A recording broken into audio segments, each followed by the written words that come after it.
જય સ્વામિનારાયણ. આજે વાત કરવી છે ઈશ્વર જે કરે તે સારા માટે.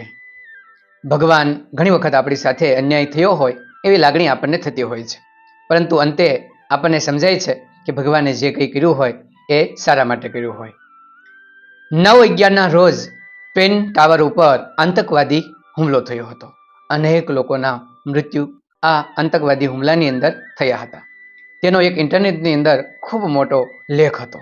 એ લેખ વાંચ્યા પછી આપણને એમ થાય કે ભગવાન જે કરે છે એ સારા માટે કરે છે, કારણ કે ઘણા જ લોકો એક નાના એવા કારણને કારણે એમનો જીવ બચી ગયો હતો. એ કેવા કેવા કારણો હતા કે એક અધિકારી એ અલાર્મ વાગ્યું નહીં એટલે મોડા ઉઠ્યા અને એ સમયે એ ઓફિસમાં જઈ ન શક્યા અને એ સમયે હુમલો થયો અને પોતે બચી ગયા. એક બીજા અધિકારી એવા હતા કે આજે તેમણે ઓફિસના બધા જ કારીગરો માટે, કર્મચારીઓ માટે નાસ્તો લાવવાનો હતો. આથી એ નાસ્તો લેવા ગયા અને એ સમયે આતંકવાદી હુમલો થયો અને એમનો જીવ બચી ગયો. આ તો થોડાક મોટા કારણ હતા. એવાય કારણ હતા કે એકદમ નાનું કારણ. એક માણસને તેમનો દીકરો પહેલી વખત સ્કૂલે જઈ રહ્યો હતો, પ્લે હાઉસની અંદર જઈ રહ્યો હતો. આથી આણંદમાં એ બાળકને મૂકવા માટે ગયા હતા. એને કારણે થોડુંક મોડું થયું અને આ બાજુ હુમલો થઈ ગયો અને એનો જીવ બચી ગયો. એક માણસને રિક્ષા મોડી પડી, એમને કારણે એ મોડા પહોંચ્યા અને એનો જીવ બચી ગયો. તો ઘણા લોકો એવા હતા કે એના સ્કૂટર ખોટવાના હતા. રસ્તાની અંદર સ્કૂટર રિપેર કરવા માટે ખોટી થયા અને એ સમયે આતંકવાદી હુમલો થયો અને પોતાનો જીવ બચી ગયો. એક માણસ તો એવા હતા કે એમને નવા બૂટ લીધેલા અને એ બૂટ પહેરી અને ઓફિસ જવા માટે નીકળ્યા, પરંતુ નવા બૂટને કારણે તેને ડક પડ્યો અને એ ડખવાને કારણે લોહી નીકળ્યું. આથી એ ઝડપી ચાલી ન શક્યા અને ઝડપી ચાલવા ન શક્યા એને કારણે એ વહેલા ના પૂગી શક્યા.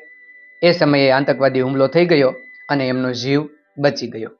ઘણા એવા પણ હતા કે સેકન્ડોની અંદર જીવ બચી ગયો.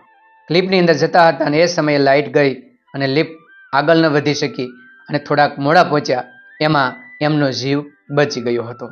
આમ નાના નાના કારણ, કોઈ અલાર્મ, કોઈ છે એ રિક્ષા, બસ મોડી પડી, કોઈને બૂટ ડક્યો, આવા ઘણા નાના નાના કારણોને કારણે ભગવાને એનો જીવ બચાવી લીધો હતો. ત્યાર પછી તેને ખબર પડી કે ભાઈ મને જે નાની એવી મુશ્કેલી પડી હતી ને એને કારણે મારો આખો જીવ બચી ગયો. એટલે જે લોકો ભગવાનને આભાર માનીને કહે છે કે ભગવાન જે કંઈ કરે છે એ સારા માટે કરતા હોય છે. એમ આપણા જીવનની અંદર પણ ઘણી વખત નાની મોટી મુશ્કેલીઓ આવતી હોય છે તો આપણે એકદમ ગુસ્સે થઈ જતા હોઈએ છીએ. ક્યારેક ચાલતા ચાલતા એના ઉપર દૂધ પડી જાય અને ગ્લાસ દૂધનો પડે, કપડાં ખરાબ થઈ જાય તો આપણે ગુસ્સે થઈ જતા હોય છે. ત્યારે એક વ્યક્તિ એવો પણ હતો કે સવારમાં એના ઉપર ગ્લાસ દૂધ ઢોળાઈ ગયું, કપડાં બદલાવા ગયા અને ઓફિસે પહોંચ્યા તે મોડું થઈ ગયું, એમાં એમનો જીવ બચી ગયો. આમ નાના નાના કારણે એમનો જીવ બચી ગયો. એટલે આપણે પણ યાદ રાખીએ કે ભગવાન જે કંઈ કરે છે એ સારા માટે કરે છે. આપણે આપણું કાર્ય કરીએ, બાકી બધું ભગવાન ઉપર છોડી દઈએ તો ભગવાન એ સંભાળી લે.